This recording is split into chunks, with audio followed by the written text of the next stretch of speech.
Sir Hindi में जानना चाहेंगे महाविकास आघाडीच्या बैठकीनंतर ज्यावेळी प्रकाश आंबेडकर निघून गेले त्यावेळी त्यांनी प्रसारमाध्यमांना सांगितलं, त्यांना विचारलं सकारात्मक चर्चा होती का, त्यावर त्यांचं उत्तर असं होतं, माझ्या चेहऱ्याकडे बघून काय वाटतं. त्यानंतर लगेचच अर्ध्या तासात त्यांच्या पक्षाकडून बोलू द्या चर्चा नाही झाली. ठीक आहे. मनासारखं म्हणजे असं आहे की आघाड्यांमध्ये सगळ्यांच्याच मनाप्रमाणे होत नाही. आम्ही जेव्हा शिवसेना भारतीय जनता पक्षाबरोबर युतीत होतो तेव्हाही आमच्या मनाप्रमाणे होत नव्हतं. आता आम्ही महाविकास आघाडीत आहोत. प्रत्येकाला आघाडीमध्ये आघाडी धर्म टिकवण्यासाठी आपल्याच मनाप्रमाणे होईल हा हट्ट सोडला पाहिजे. मग तो काँग्रेसने सोडलेला आहे, राष्ट्रवादी काँग्रेसनं सोडलेला आहे आणि शिवसेनेनंही सोडला आहे. शिवसेनेनं अनेक आपल्या महत्त्वाच्या जागा आघाडीत सोडलेल्या आहेत किंवा सोडते आहे. कारण महाराष्ट्रामध्ये आम्हाला एक वेगळं चित्र निर्माण करायचं आहे. प्रकाश आंबेडकर साहेबांबरोबर आमची चर्चा अत्यंत उत्तम झाली. आता काही जागांच्या संदर्भात पुढे चर्चा होईल. त्याच्यामुळे काहीच घडलं नाही काल हे असं सांगणं हे बरोबर नाही. म्हणजे कोणीही काल वंचितच्या बाबतीमध्ये चर्चा खूप पुढे गेली. आता ठीक आहे, परत ते एक प्रस्ताव जो आहे त्या प्रस्तावावर चर्चा झाली, ते त्यांच्या कार्यकारिणीत प्रस्ताव ठेवणार, चर्चा होईल. कारण ते लोकशाही मानणारा त्यांचा पक्ष असल्यामुळे कार्यकारिणी वगैरे खूप वर्किंग कमिटी त्यांची आहे.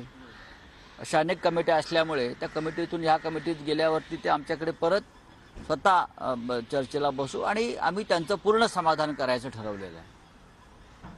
प्रकाश आंबेडकर आणि वंचित बहुजन आघाडी यांचं पूर्ण समाधान करायचं.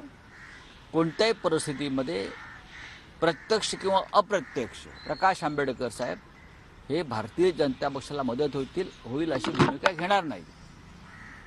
उत्तर प्रदेशमध्ये जे मायावती करतायत त्याला पूर्ण विरोध प्रकाश आंबेडकर साहेब करतायत.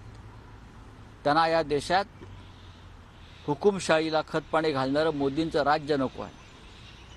त्यांना संविधानाचं रक्षण करायचं आहे आंबेडकरांना, आणि आम्हालाही तेच करायचं आहे. म्हणून आम्ही एकत्र आहोत. हिंदी में जानना चाहेंगे, आपने लेटर लिखा है देवेंद्र फडणवीस जी को, क्या है वो लेटर में?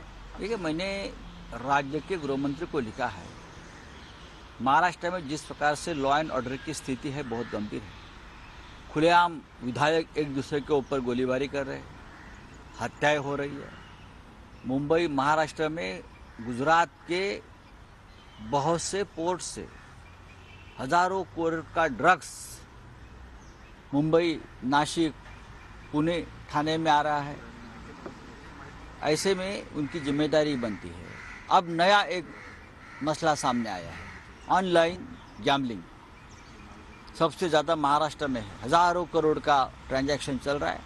उसमें जो युवा पीढ़ी है, नौकरी करने वाली पीढ़ी है, वो पूरा पैसा, पूरा सैलरी हर महीने में वो ऑनलाइन जुगाड़ पे लगाती है और घर घर उद्ध्वस्त हो गए हैं. और सरकार उनकी कोई दखल नहीं दे रहा है क्योंकि सरकार को बहुत बड़ा उससे हफ्ता मिल रहा है, रंगदारी हो रही है.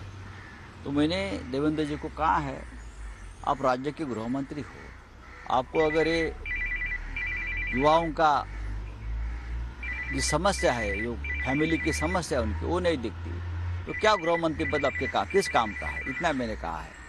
सर, कल सीट शेयरिंग के ऊपर मीटिंग हुई महाविकास आघाड़ी की, लेकिन फिर भी प्रकाश आंबेडकर जी नाराज दिखे.